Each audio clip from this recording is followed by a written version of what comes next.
Hello बच्चों, तुम्हारा chapter चल रहा था रिटायरमेंट ऑफ अ पार्टनर। तो मैंने आपको कल होमवर्क दिया था। होमवर्क में इलस्ट्रेशन नंबर 16 आपकी प्रॉब्लम है। पेज नंबर है आपका, पेज नंबर है 5.13। देखो भाई ध्यान से आओ, पेज नंबर 5.13 पे अर्जुन, भीम और नकुल पार्टनर है। रेशियो है 14:5:6। तो 14:5:6 आपकी ओल्ड रेशियो दे रखी है। भीम रिटायर हो गया, तो जो भीम अपना शेयर दे रहा है वो दे रहा है, तो भीम का जो शेयर है वो अपना शेयर दे रहा है अर्जुन को 5/25, और जो रिमेनिंग है वो नकुल को दे रहा है। ठीक है। और goodwill of the firm valued, इसमें गुडविल आपको कैलकुलेट करनी है सुपर प्रॉफिट मेथड से। ठीक है। 2 year purchase average profit of 2 year purchase of super profit average profit of last 3 year, पिछले 3 साल के प्रॉफिट का एवरेज करके फिर नॉर्मल प्रॉफिट आपको दे रखा है। क्या होता है सुपर प्रॉफिट का formula? Average profit minus normal profit. तो average profit minus normal profit से सुपर प्रॉफिट आएगा, नंबर ऑफ ईयर परचेज से मल्टीप्लाई करेंगे तो गुडविल आ जाएगी। और गुडविल वैल्यूड का ट्रीटमेंट क्या होता है? Gaining to sacrifice. फिर आगे आपको गुडविल एग्जिस्ट दे रखी है, already exist in the books. Already appeared goodwill क्या होती है? लॉस। तो उसे हम राइट ऑफ करते हैं किस रेशो में? और जब भीम रिटायर हो गया तो भीम की रिटायरमेंट के बाद अर्जुन और नकुल ने मिलकर कितना प्रॉफिट कमाया? 1 लाख रुपए। तो ये प्रॉफिट ए और एन का है। ये किस रेशो में बटेगा? न्यू रेशो में। तो इस क्वेश्चन के अंदर हमें गेनिंग रेशो भी निकालनी है और न्यू रेशो भी कैलकुलेट करनी है।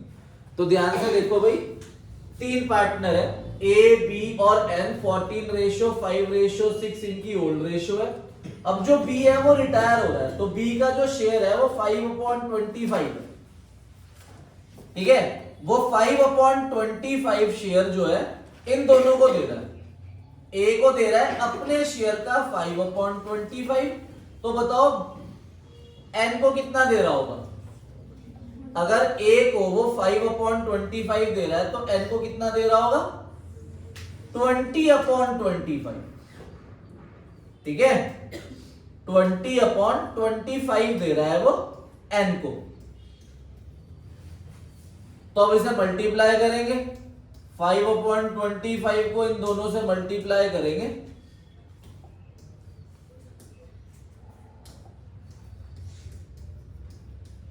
ठीक है भाई, ये 5 5 25, 5 से 5 कट जाएगा, 5 5 25, 5 4 20। तो 1/25 जो दे रहा है वो ए को दे रहा है और 4/25 वो दे रहा है एन को। तो 1:4 आपकी गेनिंग रेशो आ गई। अब हमें गुडविल निकालनी है। ठीक है। गुडविल का फॉर्मूला क्या है? Super profit into number of year purchase. Super profit का formula average profit minus normal profit. और एवरेज प्रॉफिट के लिए हमें 3 प्रॉफिट दे रखे हैं, तीनों का सम करेंगे। 1,65,000 डिवाइड बाय 3 और नॉर्मल प्रॉफिट 30,000 दे रखा है। तो average profit minus normal profit करा तो सुपर प्रॉफिट 25,000 आ गया। 25,000 को नंबर ऑफ ईयर परचेज से मल्टीप्लाई करा तो गुडविल आ गई 50,000। तो गुडविल वैल्यूड का ट्रीटमेंट क्या होता है? Gaining to sacrifice. अब ये 50,000 टोटल गुडविल है। कौन सा पार्टनर रिटायर हो रहा है? बी। तो बी की गुडविल कितनी हो गई? 50,000 का 5/25 करा तो उसकी गुडविल होगी 10,000। और ये 10,000 गुडविल किस रेशो में डिवाइड होगी? गेनिंग रेशो में। तो एंट्री कर दी हमने A debit N debit to B. Gaining ratio 1:4 में से डिवाइड कर दिया, 2,000, 8,000 और 10,000। ठीक है। और एक हमें गुडविल ऑलरेडी अपीयर्ड दे रखी है, वो हम राइट ऑफ करें किस रेशो में? ओल्ड रेशो में। तो क्या एंट्री होगी गुडविल रिटर्न ऑफ की? A debit, B debit, N debit to goodwill. तो उसे हम राइट ऑफ कर दें किस रेशो में? Old ratio. हाँ जी, तो गुडविल ऑलरेडी अपीयर्ड है, वो आप राइट ऑफ कर दोगे 14:5:6 में। तो उसकी एंट्री हो जाएगी आपकी A capital account debit, B capital account debit, N capital account debit to goodwill 75,000 को आप ओल्ड रेशो 14:5:6 में राइट ऑफ कर दोगे। फिर मैंने आपको क्या बताया था कि रिटायरमेंट के बाद जो ए और एन है उन्होंने प्रॉफिट कितना कमाया? 1 लाख। तो वो इन्हें किस रेशो में मिलना चाहिए? 2:1, 3:2 में, न्यू रेशो में, तो न्यू रेशो हमने निकाल ली यहां पर, ऐड करके ये न्यू रेशो आ गई 3:2। इसमें हमने इस प्रॉफिट को डिस्ट्रीब्यूट कर दिया, 1,00,000 को 60,000 और 40,000। ठीक है भाई, अगली प्रॉब्लम बताओ कौन सी है। ठीक है भाई, कल मैंने आपको एक एडजस्टमेंट कराई थी ना, when total capital of the new firm is given. अब उसी में आगे दूसरी एडजस्टमेंट लिखो, when total capital of the new firm is equal to total capital before retirement of a partner. ठीक है, हेडिंग डाल लो, when total capital of the new firm is equal to total capital before retirement of a partner. अच्छा देखो भाई, हम chapter का नाम है, हमारे चैप्टर का नाम रिटायरमेंट ऑफ अ पार्टनर। हमारे जो पार्टनर है वो 3 है, ए, बी और सी। अगर मैं ओल्ड फर्म की बात करूं तो कितने पार्टनर होंगे? 3, और बी हो जाएगा रिटायर। तो जब बी रिटायर हो जाएगा तो न्यू फर्म में कितने पार्टनर होंगे? ए और बी, ए और सी सॉरी। ठीक है, तो ध्यान से समझना इस लाइन को कि न्यू फर्म मतलब कितने पार्टनर? ए और सी। तो मैंने आपको हेडिंग लिखवाई, when the total capital of the new firm is equal to total capital before retirement. तो बिफोर रिटायरमेंट से पहले मान लो कि भाई इसका कैपिटल 5 लाख, इसका 6 लाख, इसका 4 लाख, तो कितना हो गया टोटल? 15 लाख। अब आफ्टर रिटायरमेंट ए का कैपिटल आया मान लो 6 लाख और इसका भी आया 6 लाख, तो बताओ इनका सम कितना है? तो हमारी हेडिंग का मतलब है कि जो टोटल कैपिटल है ना न्यू फर्म का, वो सेम रखना है जो रिटायरमेंट से पहले है टोटल। तो रिटायरमेंट से पहले टोटल कितना है? मतलब इनका कैपिटल भी 12 रखना है, 15 रखना है। तो 15 लाख को आप यहां न्यू रेशियो में डिवाइड कर दो, तो न्यू रेशियो पता चल जाएगा भाई इसका कितना है और इसका कितना है, और जो बैलेंसिंग फिगर होगी वो कैश, बैंक या करंट अकाउंट से आएगी। ठीक है, लिखा आएगा क्वेश्चन के अंदर। अब अपनी बुक में क्वेश्चन नंबर 49 पे ध्यान से पढ़ो। 3 पार्टनर है, कुसुम, स्नेह और उषा। ठीक है, लिखा है प्रपोर्शन टू देयर कैपिटल, जो इनकी कैपिटल दे रखे है ना हमारे पास 4 लाख, 6 लाख, 4 लाख, ये इनकी रेशो है, पेज नंबर 5.85। तो 4:6:4 क्या प्रॉफिट शेयरिंग रेशो बनी? 2:3:2। लिख लो इनकी ओल्ड रेशो 2:3:2। अब देखो लाइबिलिटी साइड में कोई रिजर्व है? Workman compensation reserve. Asset side में कोई लॉस नहीं है। नीचे 1 अप्रैल को कुसुम रिटायर हो गई और रिमेनिंग पार्टनर जो है वो बिजनेस को आगे कैरी फॉरवर्ड कर रहे हैं। पहले ए पॉइंट वो भी रिवैल्यूएशन का है, बी पॉइंट भी रिवैल्यूएशन का है, सी पॉइंट भी रिवैल्यूएशन का है, डी पॉइंट रिजर्व से रिलेटेड है, वर्कमैन कंपनसेशन क्लेम, और ई पॉइंट में गुडविल वैल्यूड दे रखी है 2 लाख रुपए, और इसी पॉइंट में लास्ट में न्यू रेशो दे रखी है आपको 3:4। तो ओल्ड रेशो भी है, न्यू रेशो भी है। सबसे पहले गेनिंग रेशो निकाल के 2,80,000 का ट्रीटमेंट करो भाई। ठीक है, की पॉइंट। तो आपकी न्यू रेशो दे रखी है 3:4। तो आप गेनिंग रेशो जब निकालोगे, गेनिंग रेशो का फॉर्मूला है न्यू माइनस ओल्ड KSU। इसकी न्यू 0 है, -2/7। तो -2/7 ये आएगा 3/7 माइनस 3/7 0। 4/7 माइनस 2/7, तो ये हो जाएगा 2/7। तो ये कर गया आपका गेन और ये कर गया सेक्रीफाइस। तो 80,000 होगा, 80,000 की एंट्री कर दोगे आप गेनिंग टू सेक्रीफाइस की। ठीक है भाई, अब रीवैल्यूएशन अकाउंट बनाओ।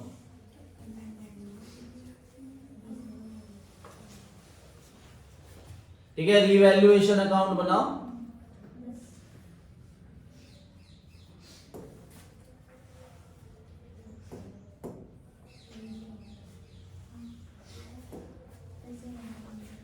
रीवैल्यूएशन अकाउंट के अंदर फर्स्ट पॉइंट है लैंड एंड बिल्डिंग की वैल्यू 30% से बढ़ गई, तो 4 लाख का 30% 1,20,000, तो by land and building 1,20,000। Machinery की वैल्यू 30% से कम हो गई, तो 2 मशीनरी 6 लाख का 30% 1,80,000। बैड डेट्स हो गए 35,000 के। प्रोविजन कितना है पहले ऊपर, तो 20,000 तो हमें पहले ही उम्मीद थी मरने की, पर मर गए 35, तो कितना लॉस हुआ टोटल, तो उससे हमारे पैसे मर गए, तो 2 बैड डेट्स 15,000। अब इधर के सम में से माइनस करा तो इधर का सम आया 195 माइनस 120, तो 75,000 रुपए रिवैल्यूएशन प्रॉफिट आ गया, सॉरी लॉस। अब पार्टनर कैपिटल बनाओगे, ओपनिंग कैपिटल लिखोगे, के का 4 लाख, एस का 6 लाख और यू का 4 लाख। वर्कमैन कंपनसेशन रिजर्व हमें दे रखा है 30,000। 30,000 में से नीचे क्लेम हो गया देखो 15,000 का, 30,000 में से 15,000 का क्लेम हो गया, तो बचा कितना 15, वो बटेगा ओल्ड रेशियो में 4286, 6428 और 4286। रीवैल्यूएशन लॉस इधर आ जाएगा आपका,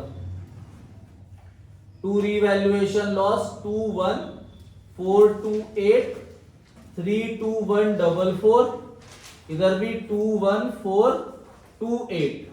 गुडविल वैल्यूड की एंट्री आपको बताई थी क्या होगी, U capital account debit to K capital account, 80,000 से होगी ये एंट्री, तो के क्रेडिट हो रहा है बाय यू कैपिटल से और यू डेबिट हो रहा है टू के कैपिटल से 80,000।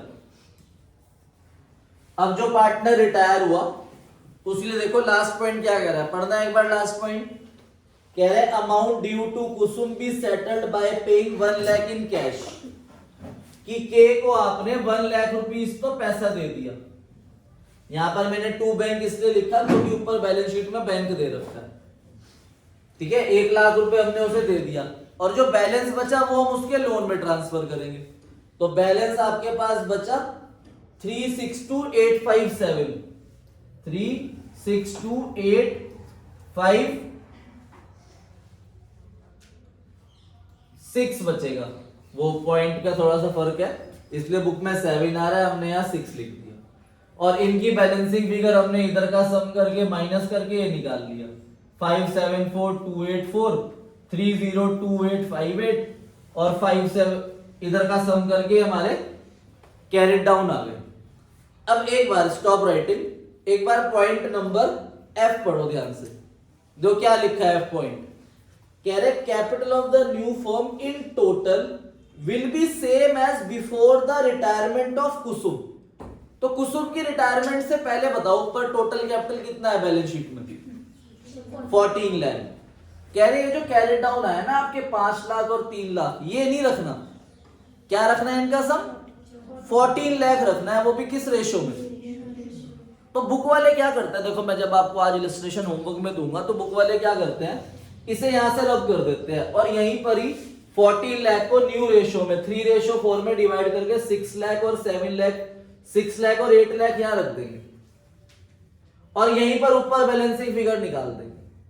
मैंने आपको कल सिखाया था कि जब भी एडजस्टमेंट आ जाए कैरेट डाउन को दोबारा से क्या बनाएंगे, ब्रॉट डाउन 574,284 और 302858 और कैपिटल रखना कितना है 14 लाख न्यू रेशो में 3:4 में, तो इसका आया 6 लाख और इसका आया 8 लाख। तो इधर 6 है इधर 5 है, तो इधर कितना कम है 25716, ये लेकर आएगा पैसा और इसका इधर 8 है और इधर 3 लाख है, तो ये 4,97,142 लेकर आएगा। तो ये बैलेंसिंग फिगर में आ गई बाय बैंक, ठीक है भाई। तो नोट कर लो इसे ध्यान से, देखो भाई ध्यान से, एडजस्टमेंट क्या थी, टोटल कैपिटल न्यू फर्म का सेम रखना है जो रिटायरमेंट से पहले कैपिटल, ठीक है भाई। अब हमारी जो एडजस्टमेंट है उसमें देखना ध्यान से, अब जो के है इसी में समझा रहा हूं, के रिटायर हुआ 1 लाख रुपए उसे उस समय दे दिए, बचे कितने 3 लाख रुपए, 3 लाख समथिंग बचे। अब ये 3 लाख समथिंग जो है ये हमने उसे पे नहीं करे तो हमने क्या लिख दिया, लोन। अब जो हमारी एडजस्टमेंट है उसमें ये है कि हमने इसे सारा पैसा दे दिया, 3 + 1 कितना 4 लाख। पर ये 4 लाख रुपीस इसे पे करने के लिए ये दोनों लेकर आएंगे, एस और यू। तो एस कितना लेकर आएगा और यू कितना लेकर आएगा वो निकलेगा बैलेंसिंग फिगर। ठीक है भाई, अगर ये दोनों पैसा लेकर आएंगे, कोई भी पार्टनर अगर पैसा लेकर आता है ना तो उसका कैपिटल क्या हो जाता है, बढ़ जाता है। ये ध्यान रखना, चाहे वो इसे पे करने के लिए लाए तो वो फर्म में ना, तो अगर वो फर्म में कैपिटल लाए तो उनका कैपिटल बढ़ गया। अब फर्म ने वो पैसा इसे पे करने के लिए यूज कर लिया तो कैश कम हो गया, इनका कैपिटल कम नहीं हुआ, इनका कैपिटल बढ़ गया और इसका पैसा इसे दे दिया। आई बात समझ में? जैसे अब ये इधर बैलेंसिंग में 25,000 और 4,97,000 आई, तो ये पैसा ये दोनों बिजनेस में लेकर आए तो इनका कैपिटल बढ़ गया। देखो कैपिटल आ कितना रहा था 5 लाख, हो कितना गया, कैसे हुआ, क्योंकि ये 25,000 लेकर आए हो। और बिजनेस में अगर हम पैसा लेकर आते हैं तो क्या एंट्री होती है, bank account debit to S capital to U capital. इसे दिया तो के कैपिटल टू बैंक, पैसा जाना। आई बात समझ में? तो अगली हेडिंग लिखो, when the retiring partner is to be paid, when the retiring partner is to be paid from, when the retiring partner is to be paid from amount brought by the remaining partner, amount brought by the remaining partner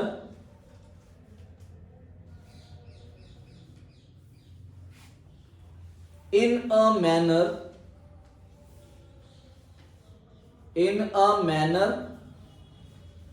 to make their capital proportionate,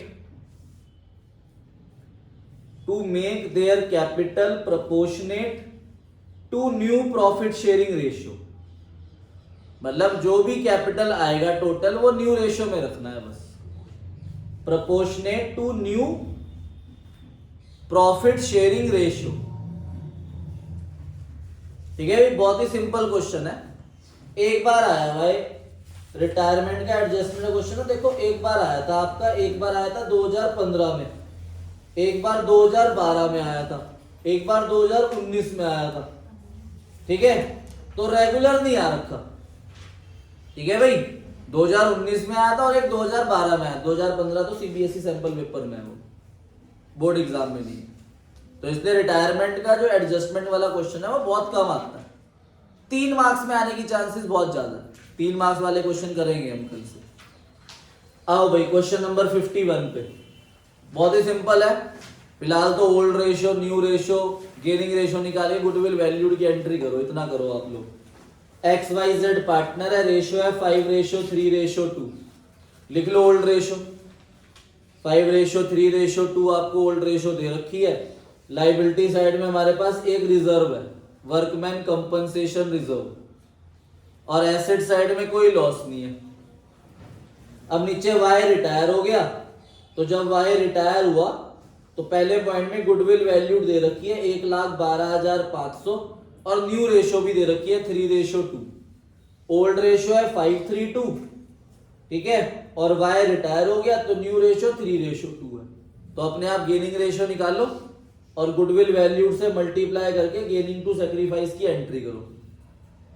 ठीक है, और second point और third point पढ़ के revaluation account बनाओ, करो बेटा। ठीक है भाई, क्वेश्चन नंबर 51 में ओल्ड रेशियो है, वाई रिटायर हो गया 3/10, न्यू रेशियो दे रखी है 3:2, गुडविल वैल्यूड है 1,11,500। आप गेनिंग रेशियो निकालोगे, new ratio minus old ratio, तो 1/10 और 2/10 आएगी। जो गेन करेगा x करेगा 1/10 और z करेगा 2/10, और माइनस का 3/10 y सैक्रिफाइस कर लेगा। तो गुडविल वैल्यूड से जब आप उन्हें मल्टीप्लाई करोगे तो ये एंट्री बन जाएगी 11,250, 22,500, वाई कैपिटल 33,750। अब रिवैल्यूएशन अकाउंट बनाओ, बहुत इजी है रिवैल्यूएशन। फिक्स एसेट की वैल्यू एप्रिशिएट हो गई 20% से, ठीक है भाई। तो 1,18,750 बाय फिक्स एसेट कितना आएगा 37,500। उसके बाद स्टॉक की वैल्यू 75,000 हो गई 82,500 से, तो ये स्टॉक की वैल्यू कम हो गई 7500 से। तो आपके पास टू रीवैल्यूएशन प्रॉफिट आ गया 30,000, जो आप एक्स वाई और जेड में बांटोगे ओल्ड रेशो में, ठीक है भाई। 15,000, 9,000 और 6,000 ये हमने रीवैल्यूएशन प्रॉफिट डिस्ट्रीब्यूट कर दिया पार्टनर्स में ओल्ड रेशो में। अब आप पार्टनर कैपिटल अकाउंट बनाओगे, वो आपको आता है, सिंपल है। ओपनिंग लिख दोगे 1,65,000, 84,000 एंड 66,000। वर्कमैन कंपनसेशन रिजर्व है आपके पास क्वेश्चन में 22,500। ये आप ओल्ड रेशो में 11,250, 6,750 और 4,500 ये डिस्ट्रीब्यूट कर दोगे। अब ये गुडविल वैल्यूड की एंट्री पोस्ट होगी। वाई क्या हो रहा है credit by x and Z से, तो वाई के नीचे आ जाएगा 33,750, ठीक है। और एक्स और जेड डेबिट हो रहे हैं, टू वाई कैपिटल एक्स के नीचे 11,250 और जेड के नीचे 22,500। अब एक मिनट स्टॉप राइटिंग। अब लास्ट पॉइंट पढ़ो ध्यान से। देखो मैंने आपको एडजस्टमेंट क्या लिखवाई थी कि रिटायरिंग पार्टनर को हम पेड कर रहे हैं, मतलब अब हम उसका पैसा लोन में ट्रांसफर नहीं कर रहे, उसे पेड कर रहे हैं। और उसे पेड करने के लिए पैसा लेकर कौन आ रहा है, रिमेनिंग पार्टनर। जो आगे पार्टनर कैरी फॉरवर्ड कर रहे हैं वो लेकर आ रहे हैं अपनी न्यू रेशो में, ठीक है भाई। तो अब जो पार्टनर वाई है वो रिटायर हो गया, तो वाई का इधर का टोटल करा हमने, और यहाँ पे कुछ है नहीं माइनस करने के लिए। तो हमें वाई को जो पे करना है वो करना है 1,33,500 रुपीज। ये वाई को हमने पे कर दिया टू बैंक से। एक्स और जेड की पहले हम बैलेंसिंग फिगर निकालते हैं, फिर बाद में मैंने एडजस्टमेंट सिखाई हुई है। तो इधर का टोटल करके माइनस करा तो 1,80,000 आया एक्स का, 54,000 आया वाई का, ठीक है। अब जरा ध्यान से देखना, इधर देखो बोर्ड। मैंने आपको क्या बताया कि एक्स वाई को पे करने के लिए पैसा कौन लेकर आ रहा है, एक्स और, तो एक्स का अभी कैपिटल 180 और 54 है। तो जब इसे पे करने के लिए 1,33,500 लाएंगे तो इनका कैपिटल क्या आ जाएगा, तो इन दोनों के सम में इसे ऐड करेंगे और इसे ऐड करके हमें न्यू रेशो में बांटना है, ठीक है भाई। 180 प्लस 54 प्लस 133,500 इन तीनों का सम करना है और किस रेशो में डिस्ट्रीब्यूट करना है, न्यू रेशो में। तो हम इन कैरेट डाउन को दोबारा से ब्रॉट डाउन बनाएंगे, और यहां पर जो हमें कैरेट डाउन रखना है वो क्या रखना है, एक्स का कैपिटल कितना है 180, जेड का कैपिटल कितना है 54, और ये पैसा लेकर कितना आ रहे हैं, कैश बॉट, कितना कैश ला रहे हैं 133,500। तो जो टोटल आएगा उस टोटल को हमें किस रेशो में डिवाइड करना है, न्यू रेशो, ठीक है भाई। तो ये 180 प्लस 54 प्लस 133,500, तो इनका टोटल 367,500 हो गया। अब इस 367,500 को हमें न्यू रेशो 3:2 में रखना है, तो यहां डिवाइड कर देंगे 2,20,500 और 147। तो इसका कैपिटल 2,20,500 हो गया 180 से, तो ये कितना लेकर आएगा 40,500। इसका 54 से 147 हो गया, तो ये कितना लेकर आएगा 93,000, ठीक है। 93,000 इधर आ गया बाय कैश से। अब 93 प्लस 4,500 का जो सम होता है 133,500 ही होता है। तो इतना पैसा ये लेकर आ रहे हैं, ये ले आ रहा है 40,500 है 93,000, ठीक है। ये मत कर देना कि आपने 133,500 को न्यू रेशो में 3:2 में लिख दिया कि इतना ला रहा है इतना ला रहा है, नहीं, टोटल करके न्यू रेशो में डिवाइड करके फिर निकलेगी बैलेंसिंग फिगर कि x कितना ला रहा है और z कितना ला रहा है। ठीक है, नोट कर लो इसे ध्यान से।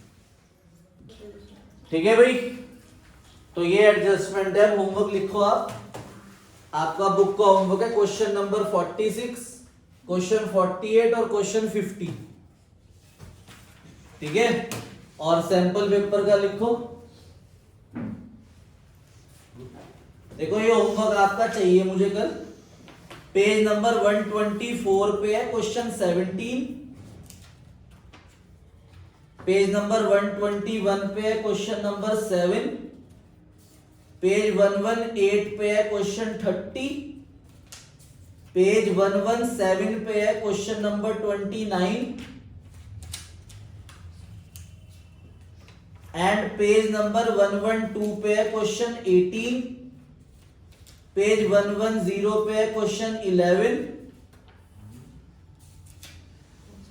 और पेज नंबर 107 पे है क्वेश्चन नंबर 3। ठीक है बच्चों, बाय बाय।